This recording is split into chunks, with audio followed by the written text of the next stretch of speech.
और आप देखिए कि उस हमारे जो डॉक्टर एपीजे अब्दुल कलाम साहब इस देश के पहले तो मिसाइल मैन बने, जिन्होंने राष्ट्र को कितना गौरव प्रदान करा। बिल्कुल। सेकेंडली कि वो भारत के राष्ट्रपति बने, और बनने के बाद आप देखिएगा कि बड़ा इंटरेस्टिंग है कि उस व्यक्ति ने उस उम्र में मिग उड़ाया। पेरेंट्स का प्रेशर ये है कि बेटा तुझे भेजा था आईआईटी क्रैक करने लिए, तुमने आईआईटी क्रैक नहीं किया। तुमको भेजा था मैंने कि चलो तुम आईआईएम क्रैक कर लो, अरे कोई कैट के थ्रू कोई अच्छा सा कॉलेज ले लो, एडमिशन तुम नहीं ले पाए। ना एग्जामिनेशन तुमको दिया था कि गवर्नमेंट एग्जाम तुम क्वालिफाई करो, तुम क्वालिफाई नहीं कर पाए। अब बच्चा फिर प्रेशर में। और आप देखिएगा अगर आपने मेहनत के साथ तपस्या जोड़ दी तो पहली बात तो वो बच्चा कभी फेल नहीं हो सकता जीवन में। यहाँ पर ऐसे भी हुए हैं गणेश शंकर विद्यार्थी जैसे कि 12 क्वेश्चंस में होता था कि कोई 6 करने, वो 12 कर देते थे और बोलते थे कोई 6 चेक कर लो। क्या बात है, ये भी हुए आप देखें। हाँ। तो अगर वो कर सकते हैं तो आज का बच्चा क्यों नहीं कर सकता? अगर आपको जीवन में कुछ पाना है अखिलेश जी, तो आपको अपने लिए समय देना पड़ेगा। बिल्कुल देना पड़ेगा, बिल्कुल देना। आप बिना उसके नहीं कुछ कर सकते। कि दूसरों से मिलने जुलने में सभी मस्त हैं, yes. अब खुद से मिलने की सभी लाइनें व्यस्त हैं। समय नहीं है, समय अपने लिए सोचने के लिए समय नहीं है।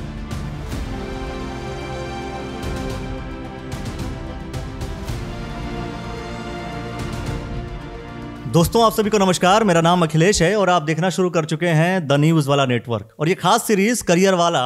और करियर बनाने के लिए सबसे अधिक इंपॉर्टेंट चीज क्या है? अच्छी पढ़ाई, बहुत अच्छी पढ़ाई, या पढ़ाई के साथ और वो चीजें जो शायद आपके जीवन में बहुत काम आती है। आप आईएएस बनना चाहते हैं, पीसीएस बनना चाहते हैं, कोई भी गवर्नमेंट एग्जाम आप क्रैक करना चाहते हैं, या कोई अच्छा बिजनेस करना चाहते हैं, तो प्री रिक्विजिट्स क्या है, वो कंडीशन क्या आप फुलफिल कर रहे हैं, या सिर्फ और सिर्फ डिग्री ही कंडीशन होती है? बहुत सारे ऐसे विषय हैं जिन विषयों को शायद आपके मन में सवाल आता है। उस सवालों को लेकर के आज हम बात करेंगे। आज हमारे साथ हमारे मेहमान हैं जलज गौड़ जी। आप चेयरमैन हैं बीआरडी कॉलेज के। आपको बहुत बहुत स्वागत करता हूं सर। सर आपसे पहले जो एजुकेशन की हम बात करते हैं, तो एजुकेशन का ऑब्जेक्टिव क्या है सर? देखिए, शिक्षा का जो उद्देश्य, मुख्य उद्देश्य है कि वो हमें अंधकार से एक तो प्रकाश की तरफ ले जाना, चीजों को अपने अंदर अपने ज्ञान अर्जित करना है। पर आज के परिप्रेक्ष्य में अगर मैं देखूं कि जितने भी हमारे युवा शिक्षा ग्रहण कर रहे हैं अलग अलग क्षेत्रों में, चाहे वो इंजीनियरिंग का क्षेत्र हो, चाहे मैनेजमेंट का क्षेत्र हो, चाहे वो आपका साइंस का क्षेत्र हो, पर ये अपने आप में एक जानने वाली बात यह है कि जो मैं शिक्षा ग्रहण कर रहा हूं, क्या मैं उस शिक्षा को पूरी ईमानदारी से ग्रहण कर रहा हूं? बिल्कुल। मैं उसके प्रति कितना समर्पित हूं? ये अगर आज का युवा जान ले तो वो वाकई शिक्षित हो जाएगा। एक शिक्षित होना, एक साक्षर होना, दो अलग अलग शब्द होते हैं। और पूछा यह जाता है कि आप साक्षर हैं या शिक्षित हैं। दोनों के मतलब को समझूंगा। और एक बात अपने दर्शकों को बता दूं, रितेश्वर महाराज जी जब आए हुए थे, हमने तब आपको देखा था उस तरीके से चीज़ों को। फिर मैं सोचा कि आपसे हम ये बात नहीं करने वाले हैं कि करियर कैसे बनाएं। मतलब everyone wants to money making machine की, हर कोई ये चाहता है भाई बच्चा पढ़े और पैसा कितना कमाएगा, सबका उद्देश्य यही होता है। तो वहाँ पे जो लेक्चर था वो कहीं ना कहीं वो लेक्चर्स हमारे लाइफ से रिलेटेड था। वही सवाल हम आपसे पूछना चाह रहे हैं। फिलहाल जो क्वेश्चन हमारा सर ये है कि शिक्षित होना और साक्षर होना, इसको डिफाइन करेंगे आप? देखिए, इसमें बहुत बड़ा फर्क है जी। अगर साक्षर आप सिर्फ हैं तो आप ये समझिए कि आप समाज के लिए और अपने लिए कुछ नहीं कर सकते। अगर आप शिक्षित हैं तो आप अपने लिए भी, परिवार के लिए भी, समाज के लिए भी बहुत कुछ कर सकते हैं और बहुतों के मार्गदर्शक बन सकते हैं, क्योंकि आप शिक्षित हैं। सिर्फ मुझे लिखना आता है, मैं पढ़ सकता हूं, लिख सकता हूं, इससे आप क्या करेंगे? इससे आपके अंदर वो ज्ञान तो नहीं आएगा कि आप खुद को समर्थ करते हुए समाज को भी समर्थ कर दें। बिल्कुल। 5 लोगों को आप और ज्ञान दें कि नहीं, तुम्हें अच्छा बनना है। आप देखें ना, अगर आप विवेकानंद जी को देखें तो वो शिक्षित थे। तभी तो उन्होंने कहा कि उठो, जागो और अपने लक्ष्य के लिए तब तक भागते रहो जब तक आपको नहीं मिले लक्ष्य न प्राप्त। अगर वो सिर्फ साक्षर होते, हाँ सिर्फ मैं पढ़ लेता हूँ, लिख लेता हूँ, इसके अलावा मुझे कोई ज्ञान नहीं है, तो क्या आज समाज उठ सकता है, बढ़ सकता है? लेकिन सर देखिए, आप एक शैक्षिक संस्थान से जुड़े हैं, आप कॉलेज रन कर रहे हैं। सवाल यह है कि उस वक्त विवेकानंद जी का आपने कोट कर लिया, विवेकानंद जी ने किताब लिखी थी इंडिया एंड हर पीपल। उस बुक्स में मेंशन था कि हमारे पास कितने गुरुकुल हैं, और उसमें तकरीबन 18 विषय मेंशन थे। मैंने खुद पर्सनली उस किताब को पढ़ा है। 18 विषय के नाम थे, रसायन शास्त्र, भौतिक शास्त्र, ये सारी चीज़ें पढ़ाई जाती थी। तो उस समय की एजुकेशन जो प्रणाली थी उसमें तो हम बहुत बड़े बड़े महात्मा पैदा करते थे। आज वो कहाँ खो गया सर? बिल्कुल आपका कहना सही है कि हमारी उस समय की जो गुरुकुल की जो शिक्षा पद्धति थी, जो प्रणाली थी, वो समय के अनुसार धीमे धीमे कहीं ना कहीं जो है वो खो गई है। तो वो जो खोई सर, उसको लगता है कि हम कभी भी पुनर्जीवित कर सकते हैं या ला सकते हैं, या हमारा प्रयास, चूंकि अभी सरकारें आती हैं जाती हैं, कभी बीजेपी कभी कांग्रेस, अगर हम वर्तमान समय में बात करें तो क्या ऐसा कुछ लगता है कि आगे आने वाले समय में उस चीज़ को हम पुनर्जीवित कर सकते हैं, उस विधा को जिसमें बच्चा पढ़ने जा रहा है वो शास्त्र भी सीख ले, शस्त्र भी सीख ले, वो बच्चा पांडित्य का भी ज्ञान ले और साथ में उसको टेक्नोलॉजी का भी अध्ययन हो जाए, वो पुष्पक विमान जैसे जो है वो प्रोडक्ट भी बना सके, है ना सर? तो क्या वो चीज़ आपको लगता है कि आज के दौर में या आने वाले दौर में वो चीज़ हम डेवलप कर सकते हैं, या ऐसी कोई संभावनाएं लगती हैं, या कभी कोई सरकारें आएंगी करेंगी? नहीं, देखिए मैं अखिलेश जी आपको बताऊं कि इसमें पिछली सरकारों ने जी बहुत कार्य करा।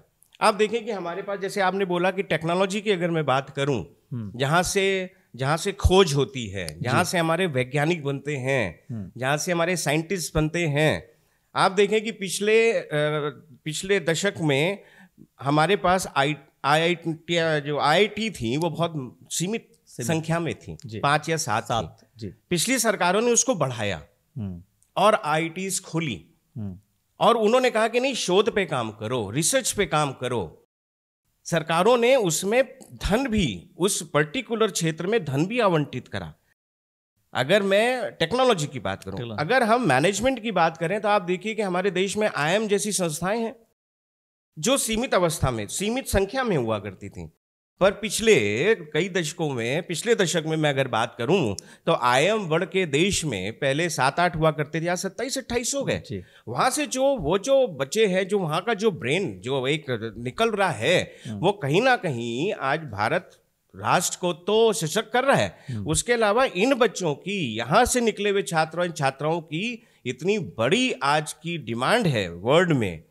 अमेरिका जैसे, गूगल जैसी कंपनियां खड़ी हैं कि आपके आईटीएंस को हम लेंगे, आपके मैनेजमेंट्स को हम लेंगे।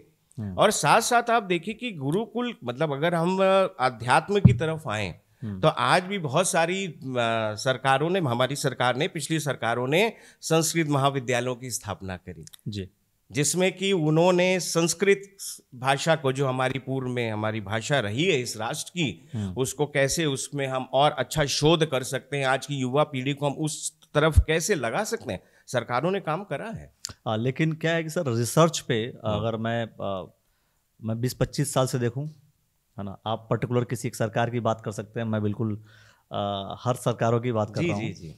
रिसर्च पर उतना कंट्रीब्यूशन गवर्नमेंट नहीं करती है जितना एक्चुअल में करना चाहिए। दूसरी चीज़, हमारे देश में माहौल रिसर्च का बन ही नहीं पाता, क्योंकि पेरेंट्स का भी कहीं ना कहीं प्रेशर होता है कि बेटा तू रिसर्च करेगा तो रिसर्च में फंड्स कहाँ से कमाएगा, फंड्स कहाँ से लेकर आएगा। वही मैंने बोला कि हर कोई पढ़ रहा है, पढ़ने के बाद सबसे पहला सवाल कि बेटा पढ़ तो रहा है, इसका ROI क्या है?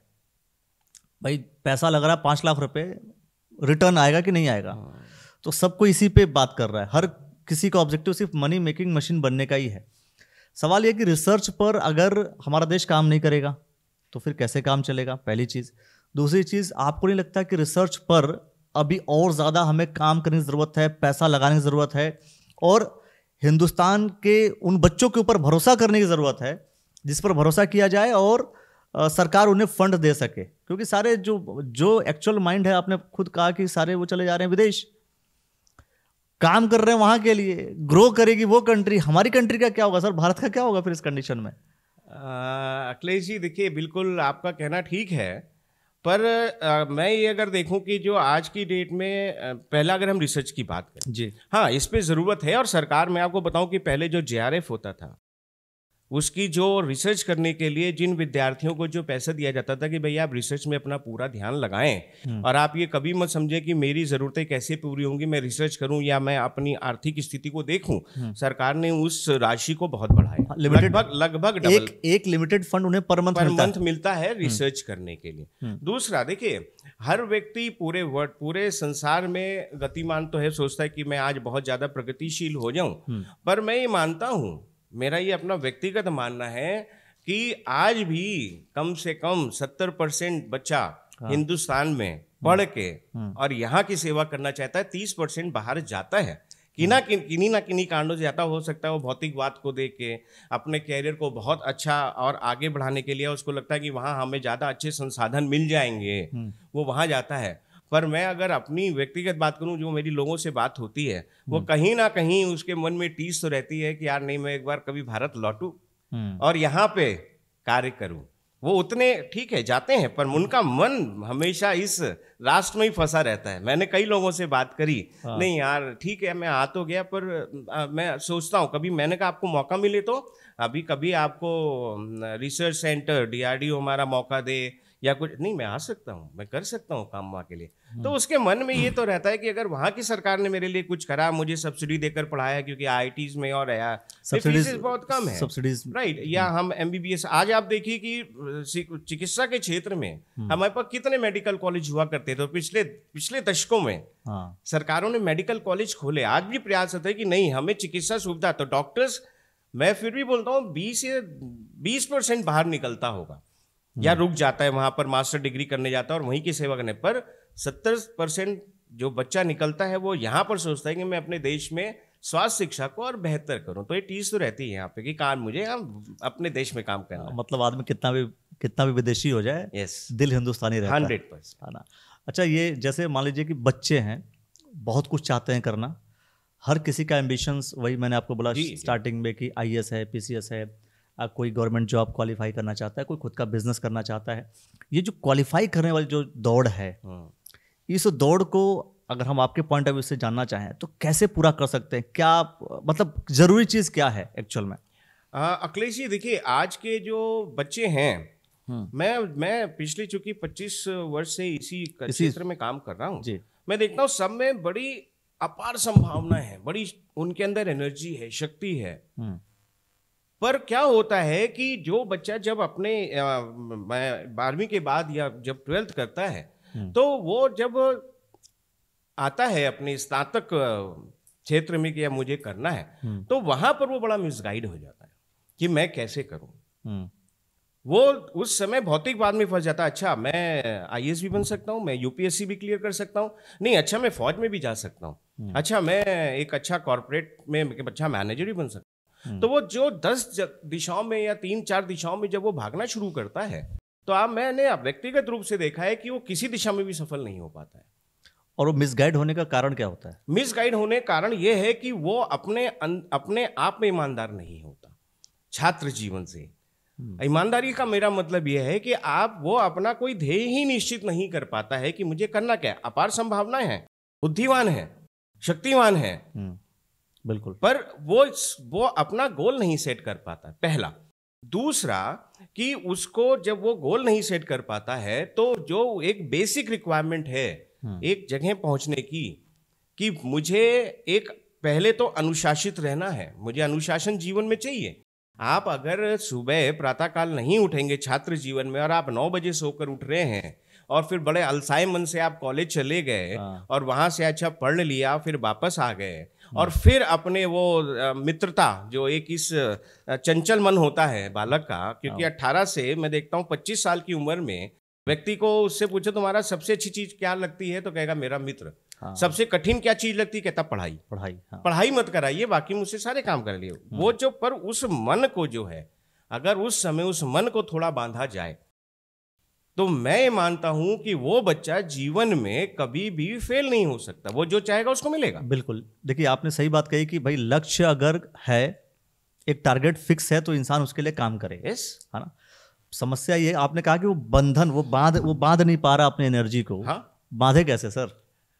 हाँ, क्योंकि ये अपने मैं बिल्कुल सोल्यूशन पे जाना चाहूंगा, क्योंकि ये बात सच है कि बहुत से ऐसे बच्चे हैं, हम आसपास भी हमारे बच्चे हैं जिनको मैं देख रहा हूँ, तो उनका क्या है कि एनर्जी बहुत है, यस, पर वो स्कैटर्ड है, जैसे आपने बोला, डिसओरिएंटेशन में है, कभी कुछ कभी कहीं फोकस्ड नहीं है।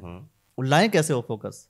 देखिए उसका मैं सबसे बड़ा आपको एक अपने मतलब बच्चों को एक मंत्र देना चाहता हूँ जी, कि पहले तो वो सबसे पहले अपने आप को समय देना सीखें। ठीक है, आप दिन भर आपने जो कोई भी कार्य करा, पर क्या आप शाम को 10 मिनट ये सोचते हैं कि मैंने आज दिन भर क्या करा? करेक्ट। मैंने आज, क्योंकि आप छात्र जीवन में हैं, आज मैंने कितनी देर पढ़ाई करी? सोचें, आज मैंने कोई ऐसा तो काम नहीं करा कि किसी को बुरा लगा हो, आज मैंने कोई ऐसी भाषा तो नहीं बोली कि जिससे किसी को कष्ट हुआ हो, राइट? और मैंने आज अपने परिवार में अपने माता जी के साथ, पिताजी के साथ कितना समय व्यतीत करा। और अगर वो उसको लगता है और वो अपने आप को 10 नंबर दे, देखिए आपको अगर आपको जीवन में कुछ पाना है अखिलेश जी, तो आपको अपने लिए समय देना पड़ेगा। बिल्कुल देना पड़ेगा, बिल्कुल देना आप बिना उसके नहीं कुछ कर सकते। सेल्फ असेसमेंट, आत्मचिंतन कि मैं आज कैसा तो नहीं, अच्छा आज मैंने अगर ये गलती करी, आज मैंने ऐसा बोला घर में, अपने छोटे भाई को कुछ बोल दिया या बहन को कुछ बोल दिया, या आज मैंने माता जी के साथ ऐसा बोला कि उनको बुरा लगा, तो मैं ना कल से ये नहीं करूंगा, मैं इस चीज का ध्यान रखूंगा। तो क्या होगा, ये पहली प्रक्रिया है अपने आप को बांधने की। यही चीज आपको बांधेगी, और सबसे बड़ी समस्या ये है कि दूसरों से मिलने जुलने में सभी मस्त हैं, अब खुद से मिलने की सभी लाइनें व्यस्त हैं, समय नहीं है, समय अपने लिए सोचने के लिए समय नहीं है। और जब तक इंसान सेल्फ रियलाइजेशन नहीं करेगा तब तक मुश्किल है सब कुछ।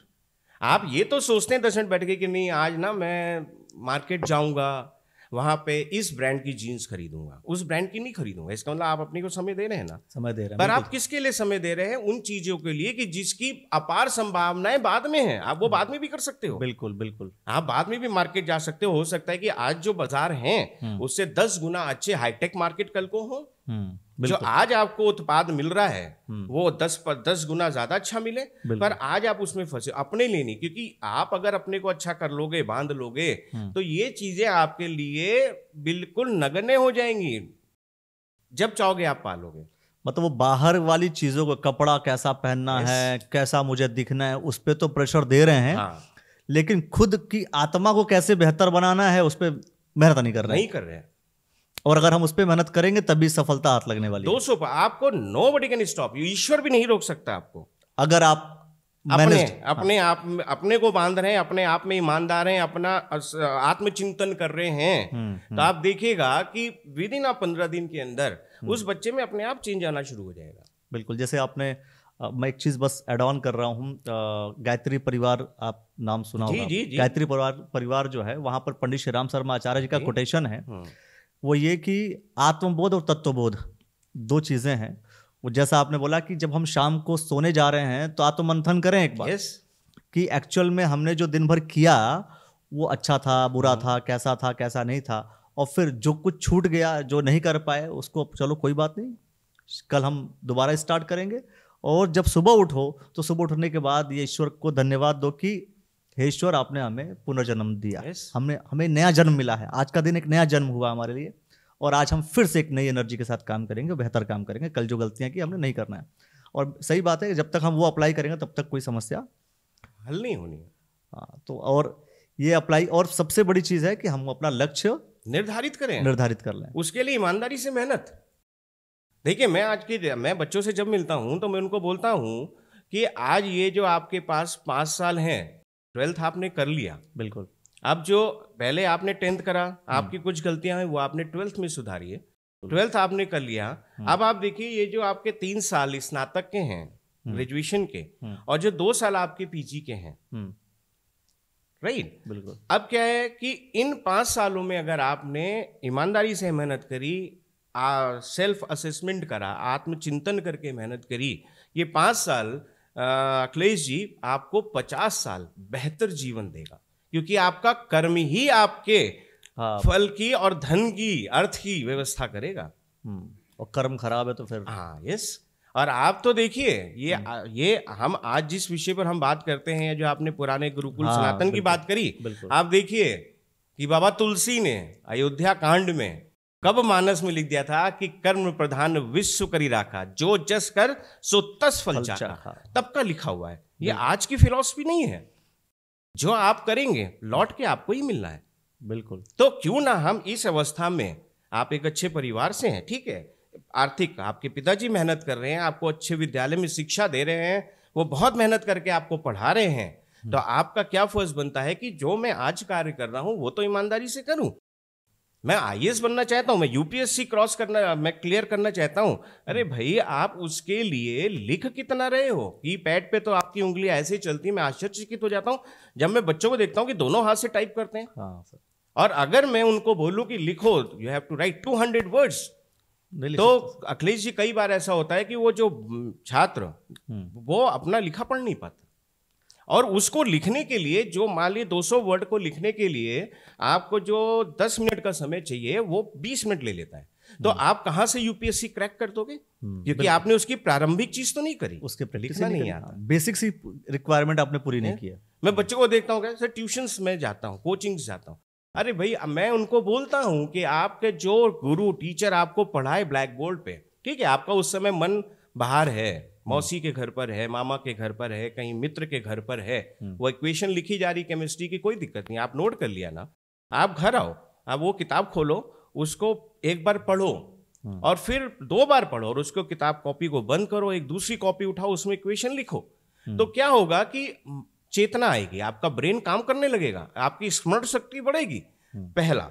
दूसरा कि आपकी हैंड राइटिंग अच्छी होगी, क्योंकि आपकी हैंड राइटिंग आपके व्यक्तित्व को उजागर करती है। बिल्कुल बिल्कुल सही। आपकी हैंड राइटिंग खराब है, आपने कहीं किसी को कुछ लिख कर भेजा, कहेगा यार ठीक है, ये क्या है, कौन है, वो देख के रिजेक्ट कर देगा। यस।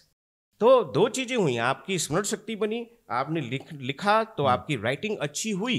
आप फिर उसके बाद अपना जो है आप देखेंगे, ये जब आप प्रोसेस धीमे धीमे करेंगे, आप कोई भी एग्जाम में बैठेंगे 100% आप वो एग्जाम क्रैक कर देंगे। बिल्कुल। क्योंकि आप चिंतन भी करें, मुझे कैसे करना है, मुझे क्या करना है, मुझे किस वक्त क्या पहनना है, किससे कैसे बातें करनी है, मैं आज क्या सड़क पे खराब तो नहीं चला, मैंने आज ऐसा तो नहीं बिना देखे सड़क क्रॉस कर दी हो, नहीं अगली बार मैं देख कर, क्योंकि खतरा आपको है। बिल्कुल। तो जब आप सजग रहने लगेंगे, जब आप सजग रहने लगेंगे तो आपका ब्रेन काम करेगा, ब्रेन काम करेगा तो आप हर चीजों को बहुत अच्छे से करेंगे। करेक्ट करेक्ट, बिल्कुल सही बात है। और मैं समझता हूँ कि एकदम टू दी पॉइंट, बहुत से लोग जो सुन रहे हैं उनके लिए एकदम सटीक ये बातें आप बता रहे हैं। आपने कहा कि आईएएस पीसीएस कोई भी एग्जाम क्रैक करना है, उसके जो भाई प्रैक्टिस करो, लिखो, आपने बताया सारी चीज़ें। अब दूसरी चीज़ होती है, कई बार बच्चा सब कुछ कर रहा है, मेहनत करने की कोशिश कर रहा है, फेल हो गया सर, होता है ना सर, yes. बच्चा फेल हो गया और नहीं कर पाया, और फिर कई बार बच्चे डिप्रेशन में चले जाते हैं। तो फिर वो क्या करे सर उसके बाद, मतलब वो है ना, वो भी डिप्रेशन में चले भाई। और सबसे बड़ी बात है ना सर, पेरेंट्स का प्रेशर होता है। पेरेंट्स का प्रेशर ये है कि बेटा तुझे भेजा था आईआईटी क्रैक करने लिए, तुमने आईआईटी क्रैक नहीं किया, तुमको भेजा था मैंने कि चलो तुम आईआईएम क्रैक कर लो, अरे कोई कैट के थ्रू कोई अच्छा सा कॉलेज ले लो, एडमिशन तुम नहीं ले पाए, है ना, एग्जामिनेशन तुमको दिया था कि गवर्नमेंट एग्जाम तुम क्वालिफाई करो, तुम क्वालिफाई नहीं कर पाए, अब बच्चा फिर प्रेशर में। कई बार इन एटमॉस्फेयर को देखकर भी बच्चा प्रेशर में आ गया। तो फिर वो उसके पास जो है कई बार वो व्याकुलता आती है, अब क्या करूंगा, लाइफ में कुछ है नहीं। अब बहुत सा क्वेश्चन है अखिलेश जी। देखिए मेरे पास बहुत सारे बच्चे आते हैं कि सर मैं मेहनत तो बहुत करता हूँ पर मैं ना सफल नहीं हो पाता। तो मैंने कहा हो भी नहीं पाओगे। क्यों सर? मैंने कहा तुम सिर्फ मेहनत कर रहे हो। सर फिर मेहनत तो कर रहा हूं ना। मैंने कहा मेहनत के साथ इसमें एक चीज प्लस करो, तपस्या। करेक्ट। मेहनत के साथ अगर आपने तपस्या करनी शुरू कर दी, तपस्या और जोड़ी, क्योंकि जो तप के बनता है उसी की कीमत आज 80,000 रुपए ग्राम होती है। क्योंकि सोना आप देखिए तपा।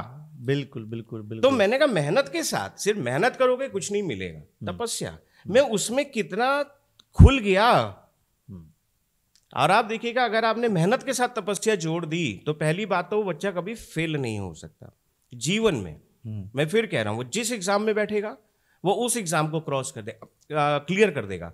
और ये हुआ हमारे यहाँ ऐसे ऐसे। आप सुभाष चंद्र बोस जी को लीजिए, उस जमाने में उन्होंने आईएएस ब्रिटिशर्स टाइम में क्रॉस कर दिया और छोड़ दिया और कहेगा और बताओ कौन सी तुम्हारे एग्जाम से मैं क्लियर कर देता हूं। महर्षि अरविंद। यहां पर ऐसे भी हुए हैं गणेश शंकर विद्यार्थी जैसे कि 12 क्वेश्चंस में होता था कि कोई 6 करने, वो 12 कर देते थे और बोलते थे कोई 6 चेक कर लो। क्या बात है, ये भी हुए, आप देखें। हाँ हाँ। तो अगर वो कर सकते हैं तो आज का बच्चा क्यों नहीं कर सकता? क्योंकि वो भौतिकवाद में खो गया। करेक्ट। वो ये तो चाहता है कि मैं बहुत बड़ा आदमी बन जाऊं, पर उस बड़े बनने के लिए आपने तपस्या कितनी करी, मेहनत। वो तपस्या करने को तैयार नहीं है। मैं पढ़ता रहा हूं, देखिए मैंने सारी किताबें पढ़ ली, और जो जिस हिसाब से आपने पढ़ा वो काफी नहीं है तपस्या, वो आराम से। पहला। दूसरा क्या है कि मान लीजिए कि इसके बाद भी अगर कोई बच्चा सोचता है मैं फेल हो गया, अब मैं जीवन में क्या करूंगा, तो मैं आपको आपके चैनल के माध्यम से बताना चाहूंगा कि आप फिर, इतिहास आपको बहुत कुछ सिखाता है। हर व्यक्ति इतिहास से सीखता है। आप देखिए कि हमारे राष्ट्रपति रहे डॉक्टर APJ अब्दुल कलाम साहब, बिल्कुल बड़े गरीब परिवार से थे। और मैं कहूँगा बच्चों को ये उनकी बायोग्राफी पढ़नी चाहिए। और जब उनका सिलेक्शन, वो फाइटर पायलट बनना चाहते थे, फाइटर पायलट में सिलेक्ट मतलब जो क्लियर भी कर लिया, और फाइनल इंटरव्यू उनका जब था, देहरादून सिलेक्शन बोर्ड हुआ करता था, आज भी है, और वो जब अपने वहाँ से चले घर से, तो इतने गरीब परिवार से थे कि मैं देहरादून पहुँचूंगा कैसे। तो उन्होंने अपनी बहन को बोला मुझे जाना है, मेरा हो गया। तो एक चूड़ी थी उसके हाथ में गोल्ड की, उसने कहा भाई इसको आप बेचो और जाओ। वो आ गए, उसको बेचा, वो यहाँ पर आए, यहाँ पर आकर उन्होंने इंटरव्यू दिया, और आप देखिए कि वो व्यक्ति इंटरव्यू में फेल हो गया, वो क्रैक नहीं कर पाया, सिलेक्शन नहीं हुआ। बिल्कुल। तो जब सिलेक्शन नहीं हुआ तो वो इतने उदास हो गए, उनका बस मेरा जीवन खत्म, मैं तो कुछ कर ही नहीं सकता, गरीब परिवार से आखिरी चूड़ी लेकर आया, मैं करूंगा क्या। और उसके बाद वो सोचते सोचते ऋषिकेश, हरिद्वार से ऋषिकेश चले गए, और आज भी वो जगह है शिवानंद आश्रम, उनकी बायोग्राफी में है। आप शिवानंद आश्रम में सोचते सोचते और एक पहाड़ी पे पहुंच गए, मुझे अपना जीवन समाप्त करना है, कुछ बचा ही नहीं, इतनी मेहनत करने के बाद ईश्वर दिया क्या। और शिवानंद महाराज उस समय जीवित थे, वो निकले, उनका अच्छा एक युवा क्या, और उन्होंने देखा कि ये तो आत्महत्या करने जा रहा है, उन्होंने उसको रोका। उन्होंने जब अपनी सारी कहानी बताई कि महाराज ऐसे ऐसे हो गया, अब कुछ नहीं बचा, तो उन्होंने कहा कि नहीं ऐसा नहीं है, ईश्वर ने तुम्हारे लिए कुछ और काम सोचा है। और वही विवेकानंद वाली बात की उठो जागो और अपने लक्ष्य को प्राप्त करो। और फिर उन्होंने काम करा, और आप देखिए कि उस हमारे जो डॉक्टर APJ अब्दुल कलाम साहब इस देश के पहले तो मिसाइल मैन बने, जिन्होंने राष्ट्र को कितना गौरव प्रदान करा। बिल्कुल। सेकेंडली कि वो भारत के राष्ट्रपति बने, और बनने के बाद आप देखिएगा कि बड़ा इंटरेस्टिंग है कि उस व्यक्ति ने उस उम्र में मिग उड़ाया फिर, क्योंकि वो पूरी तीनों सेनाओं के अध्यक्ष। तो मैं कहना चाहता हूं कि कभी निराश नहीं हुई, अगर आपको कोई चीज प्राप्त नहीं हुई है तो अगेन कि नहीं, मुझे शायद ईश्वर ने खुद मन से, क्योंकि आप अगर आपके अंदर आत्मचिंतन की आदत पड़ गई तो कोई बात नहीं, शायद मुझे मेरे लिए कुछ ईश्वर ने अच्छा सोचा हो। आप मेहनत करिए, तो आप जब मेहनत करेंगे तपस्या के साथ, तो आप अपनी सही जगह ईश्वर पहुंचा देगा। एक बात और कहना चाहूंगा उन माता पिता को कि आप कभी मत बोलिए मेरा बच्चा IAS बने, मेरा बच्चा PCS बने, मेरा बच्चा डॉक्टर बने। ईश्वर को बोलिए कि मेरा बच्चा एक अच्छा इंसान बने। बिल्कुल सही बात। और अच्छा इंसान बनेगा तो वो समझ लीजिए देश के लिए उसका कंट्रीब्यूशन, 100%, राष्ट्र के लिए कंट्रीब्यूशन उसका ऑटोमेटिक होगा, वो एग्जाम्पल बनेगा और लोगों के एग्जाम्पल बनेगा। मैं समझता हूँ कि आज इस सीरीज में ये जो एपिसोड है, इस एपिसोड में हमने ये तो बात नहीं की कि आपको पर्टिकुलर इस फील्ड में जाएंगे तो क्या लाभ मिलेगा, कैसे मिलेगा और क्या कर सकते हैं, स्कूल में एडमिशन लेंगे तो क्या होगा, लेकिन हमने ये पूरी बात कर ली कि अगर आपको सफल होना है तो जो बेसिक रिक्वायरमेंट है वो सारी बेसिक रिक्वायरमेंट जलज सर ने बता दी। और मैं समझता हूँ अगर वो बेसिक रिक्वायरमेंट अगर आपने फुलफिल कर ली तो आपने तो बिल्कुल गारंटी ले ली 200% के आदमी फेल ही नहीं हो सकता। चलिए, तो मैं समझता हूँ दोस्तों कि ये सारी बातें आपने सुनी होंगी, समझी होंगी। अगर आपके मन में कोई प्रश्न है तो आप कमेंट सेक्शन में जरूर कर लीजिएगा। दूसरी बार बैठेंगे और आपके उन सवालों को लेकर के बैठेंगे ताकि आपके उन सवालों का जवाब आपको पूरी तरीके से मिल सके। आपने जो हमें समय दिया सर, इसके लिए बहुत बहुत धन्यवाद। बहुत बहुत धन्यवाद। मैं आभारी हूँ आपका कि आपने मुझे अपने इस प्रतिष्ठित चैनल में मुझे आपने आमंत्रण दिया और हमें समय दिया। मैं भी आपका बहुत आभारी हूँ अखिलेश जी, बहुत बहुत धन्यवाद और बहुत बहुत शुभकामनाएं आपको जी। Thank you sir, thank you. तो दोस्तों वीडियो को लाइक कर लीजिए, शेयर कर लीजिए, चैनल को सब्सक्राइब कर लीजिए। और फिर से मैं कह रहा हूँ कि प्रश्न पूछिए, सवाल आप जरूर पूछिए। आपके अंदर बहुत सारे क्वेश्चंस आते होंगे, खुल करके पूछा कीजिए, कमेंट सेक्शन के माध्यम से पूछिए ताकि उसका जवाब हम आपको दोबारा दे सकें और ये आपके लिए ही बेहतर होगा हर हाल में। और इस पूरे एपिसोड को लेकर के क्या कहेंगे ये भी आप हमें जरूर बताइए। देखते रहिएगा द न्यूज़ वाला नेटवर्क। बहुत बहुत शुक्रिया दोस्तों, बहुत बहुत धन्यवाद। धन्यवाद।